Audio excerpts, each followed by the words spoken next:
So as a sideman, it's up to you to really service the music, and Right. I've Serving the had music, yeah.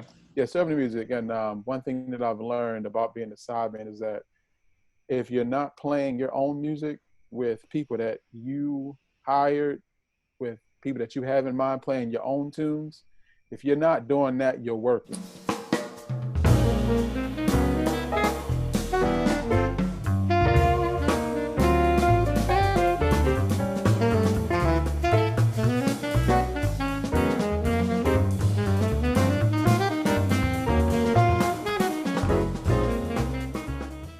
Here's the key.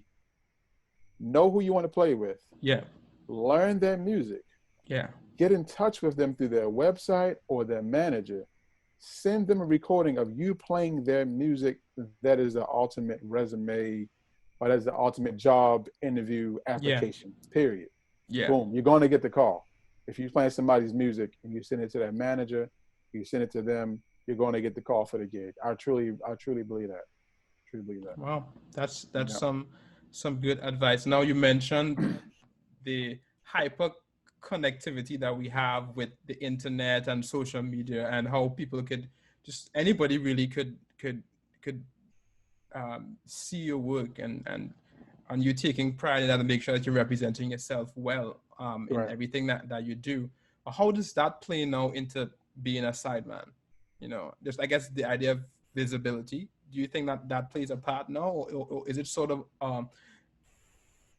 the more traditional way of word of mouth getting the gigs? You know. Yeah, I feel like I'm not that great. I go through spurts, man. Like, once the pandemic first started, I was putting videos out a lot, but then I kind of fell off for a little while. It takes, I'm trying to get better with it. But I told myself, I was like, look, man, you're either going to adapt to the times or become extinct. I was like, you're going to be adapt or become extinct. I just kept saying it to myself over again. I said, man, I'm not the best with this social media thing, but I need to learn how to adapt to this, try to figure this out, because this is a visibility. Right. This is the new visibility. You know what I mean? Mm-hmm. If somebody's looking for a saxophone player, like, I just checked out Tim. He just posted a video that I liked, and I'm going to call him for this gig or something like that. So yeah, you shared an interesting story with me about, I believe it was the Michael Bublé gig. Yeah. How you got that gig? Would you mind sharing that now? Yeah, I think they were looking for alto player, and I just released my album, and now sending out my email blast through MailChimp. Yeah. And in MailChimp, they show your breakdown of who opened up what links that you posted in your email blast. Yeah. So in the email blast, I noticed that my friend Jacob Rodriguez had opened it up, right? I'm like, okay, cool, Jacob, man, that's what's up, checking on, seeing what I'm doing. Yeah. So anyway, I get a call a week later. Yeah. I haven't talked to Jacob in I don't know how long, you know what I mean, in years. And he was like, look, man, they're looking for alto players, somebody to come in and play like 2 weeks or something. And I was like, I wonder if him just seeing some visibility from that email blast just kind of joggled his mind. Right. And this was like, let me call Tim. I just saw him on my computer, on my phone. Let me just call him, because he just came to mind. So maintaining some visibility. Like I said, I'm not the best with that now, but I do understand that is the formula. If you want to get work, you got to be visible, and the new visibility factor is through social media. And I guess especially now. I guess that story is just like an example of, or an old example of like Instagram's new algorithm, where you have to be visible within this period of time to get for your post to be promoted. Yeah, it's the same thing, really, just new platforms to do it. That's like if we come into Toronto, somebody, whatever. If I come out there like we need an alto player, I'm going to call you. Period. Right. You know what I mean? Just from networking, just from just us meeting each other. Right. This is all works with networking and everything. Right. You know what I mean? So yeah, that makes sense. That makes sense. So I would love for us to talk about one more thing, which is the idea of learning how to interpret people's melodies and playing melodies beautifully. Like, how did you work on that? How did you work on that? And can you give our audience some context for how they can also go about working on that, or some things that they might want to stay away from as well, just Right. to be Okay. aware of. Yeah. So you have to know folks what folks music, what they want in that music. I'll give you an example. Like if Yeah. let's see, if I'm doing a gig, if let's say I'm playing lead alto, and whoever's band or whatever the case may be, and they're like, look, man, we're playing a chart from 1940 or whatever like that, and we're playing Isfahan or whatever the case may be, whatever the case. I'm immediately going to be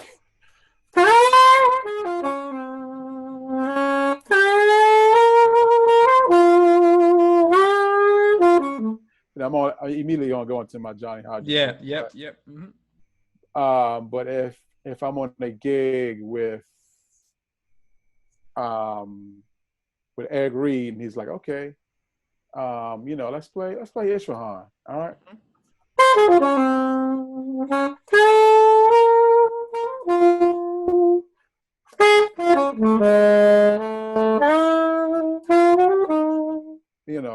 I would play the melody just a little more straighter.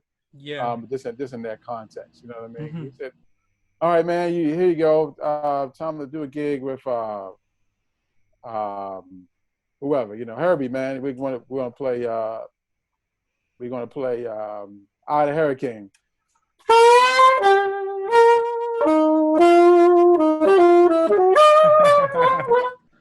No.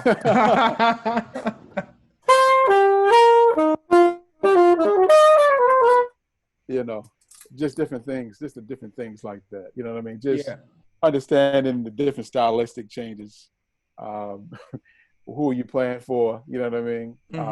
If you're playing a blues and you have Mulgrew comping behind you. Yeah. Or let's say playing the blues and I'm playing with Orrin Evans or something like that. And I know he's going to be comping a little more freely. So I might be,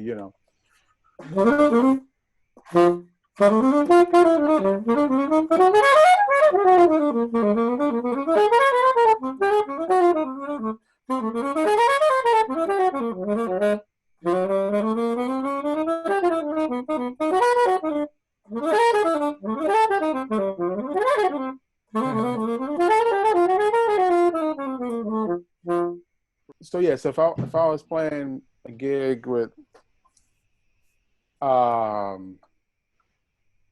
if I was playing a gig with Christian, it would just be straight up and down.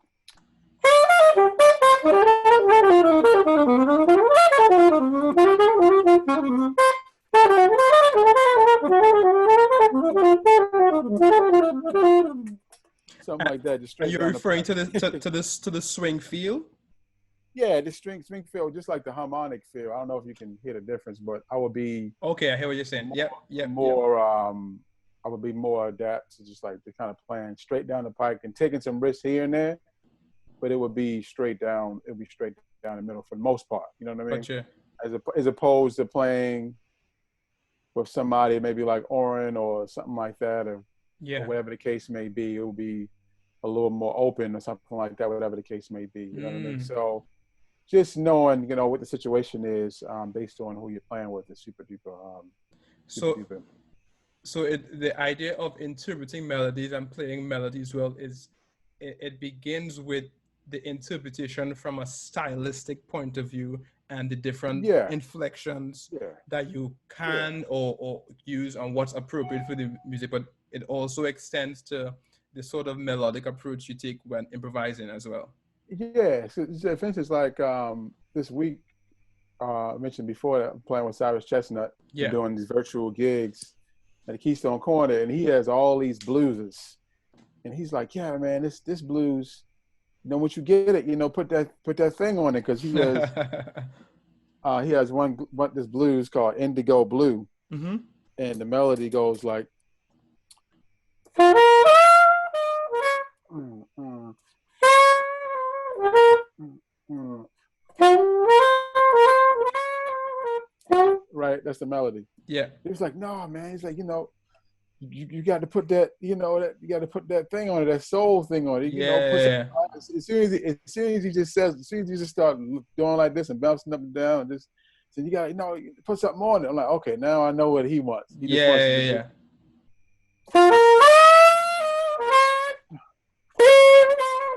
He's like, oh yeah, that's it, man. Yeah.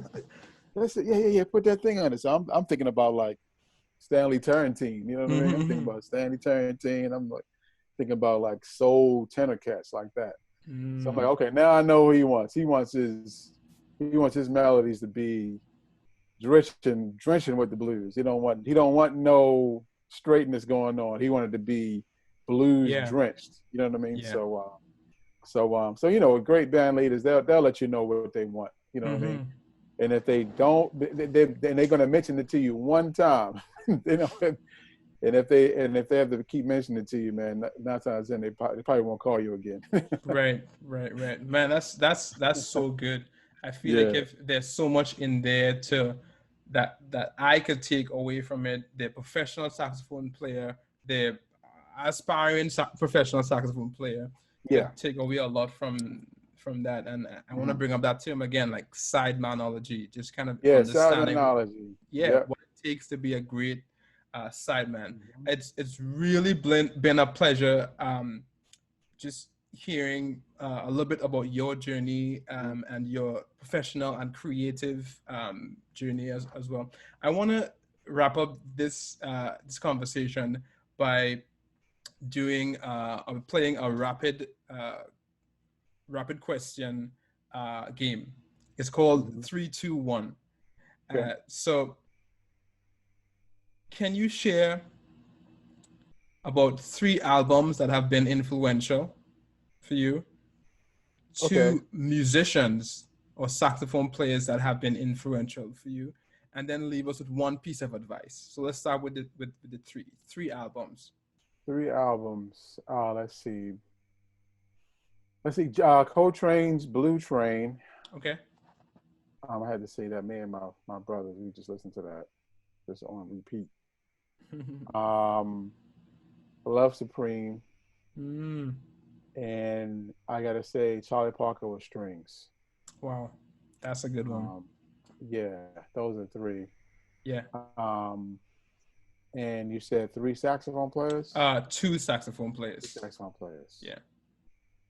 I had to say I don't have any obscure cats that's like up in the mountains in the Himalayas. Same as everybody else, Charlie Parker and John Coltrane. Man, that's it right there. I didn't say it.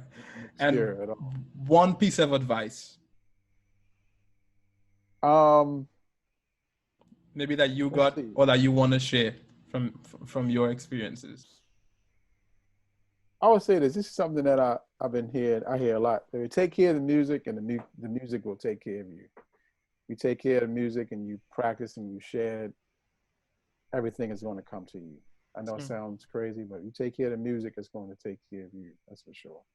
Wow. Man, Tim, it's been a real pleasure chatting with you. And I could go on. I know you could probably keep sharing from so many different experiences as a sideman, as a writer, as a composer, as an in-demand saxophone player in the US and all around the world, really. Man, keep doing what you're doing. You've been a huge inspiration to me and everybody that's in my circles that I talk about. Like, you've been a hero to all of us with your music, and it's been a pleasure chatting with you. If you want to connect with Tim directly, his website is timgreenmusic.com. He has a YouTube page also, and he's on Instagram. What's your Instagram, Tim? Tim Green Music. Tim Green Music, right? Everything is Tim Green Music. Yeah. Tim Green Music across all platforms. So keep up with Tim. Check out his records. And thank you for listening. I hope this conversation was both inspirational and it empowers you to keep taking ground in your own creative and professional journey. All right. I'll catch you guys on the next episode. Thanks, Jesse. Thank you, Tim.